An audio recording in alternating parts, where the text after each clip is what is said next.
Salut à tous. Je suis Anne-Marie Legrand et vous êtes sur une chaîne dédiée à l'orientation professionnelle et au choix de carrière. Si ce sujet vous intéresse, abonnez-vous. Et maintenant, passons directement au thème de la vidéo d'aujourd'hui. L'ingénieur TGV, ventilation, chauffage, adduction d'eau et assainissement, travaille sur les systèmes d'adduction d'eau extérieure et intérieure, d'assainissement et de chauffage, d'extinction d'incendie, de désenfumage, de chauffage par le sol, de ventilation et de climatisation des bâtiments résidentiels, publics et industriels, et conçoit également des chaufferies. Par ailleurs, le Centre d'orientation professionnelle ProfGuide a récemment mis au point un test d'orientation professionnelle précis, qui vous indiquera les professions qui vous conviennent et donnera une conclusion sur votre type de personnalité et votre intelligence. Les professions conviennent à ceux qui s'intéressent à la physique, aux mathématiques, au dessin, au travail et à l'économie, voire choisir une profession en fonction des intérêts dans les matières scolaires. Lire aussi caractéristiques de la profession.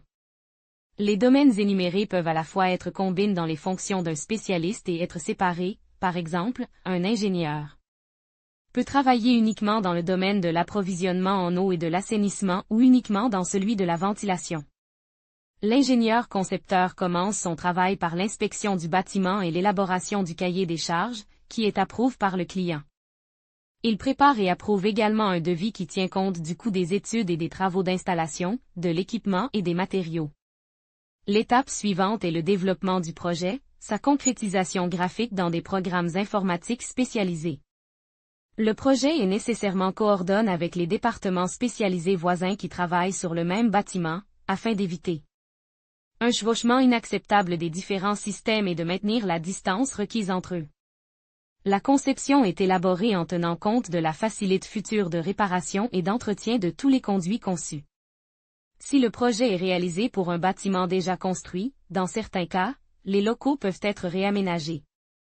Outre le client, le projet fini doit être approuvé par les autorités de contrôle de l'État, à la suite de quoi le projet et toute la documentation y afférente sont modifiées conformément aux observations de ces autorités.